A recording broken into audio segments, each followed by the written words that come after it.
nangyari sa kanya sa balon. Tulad niya, nakulat din ang kanyang madrasta. Lina, pumunta ka sa balon ay tatalian mo. Para magkaroon ka din ng regalo na gaya ng kalyo. Basta ang gawin mo, pumunta ka ng tubig sa may balon. At kung may lumapit sa'yo na isang matanda humihingi ng pangiinom, magalang mo siyang bigyan at sigurado magkakaroon ka rin ng napakaraming diamante. Opo, sige po. Masusunod po. Mabuti. Malwakad ka na. Nagsimulang maglakad si Lina at dala-dala ang pinakmagandang bilang na picture sa kanilang tahanan.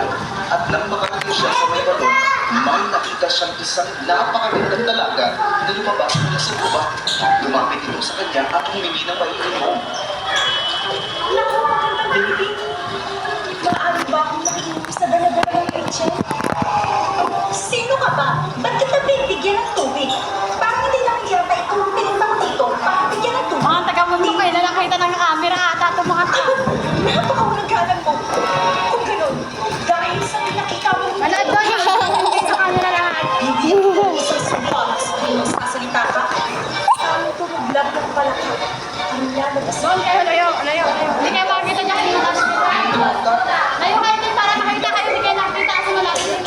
Siya sa kanyang bahay habang pagdating palaka ang tunog ng kanyang nabulbul. Hindi makapaniwala ang kanyang ugat. So na nakita yung mga mukha nila sa camera. Hanggang mapayagan mo ang lahat ng pagdating ng tao. Bilisan mo, kumunta.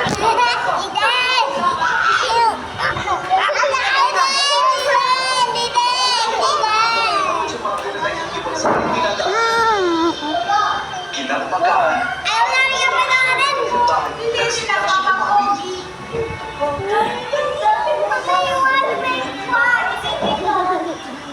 Alisin. Sakit ba na masari magabi? Kasabay, napadaan naman ang prinsipe sa kanyang bahay at nakakita mula sa bahay. Pero hindi ko makita Sinapita kayo lahat eh. ang hari dahil sa ganda ng tingin. Doon, bulan! Masulit si Fiona Papa, bulan kayo doon! walang kaalam-alam Doon, hindi kayo makikita kasi kalahati na mukha niyo. sa pinagdalaga, kaya naman, inutusan niya ang kanyang magkawal na magbantay sa palayo at nagtulo siya sa bahay. Doon ka, oo. Doon yung camera, oo. Kung nakita ko sa magandang dalaga na talagang may napakaganda, nakapipighan mo sa napaibig na tao sa kanya. Sino ba siya? Siya na gano'n po. Sandali lang. Doon na gano'n po. Hello, Dad. Doon! So, pinotapit ang kapatid mo. Hello, Dad. Isang prinsipe. Suda na po. Napakaganda rin din ko ng pinipili. Napaibig mo ako ng tulog. Pagiging ko ang palitulog ko. Ito dahil.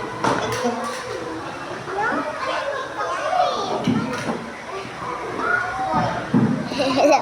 Hello. Oh, no.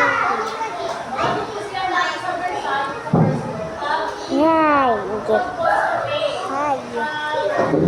Oh.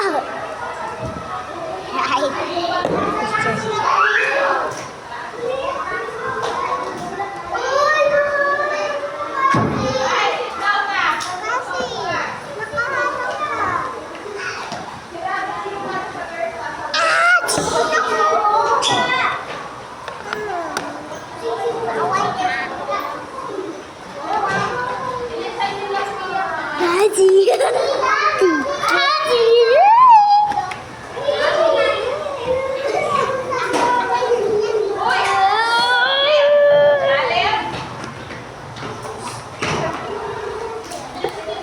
Nandiyan na?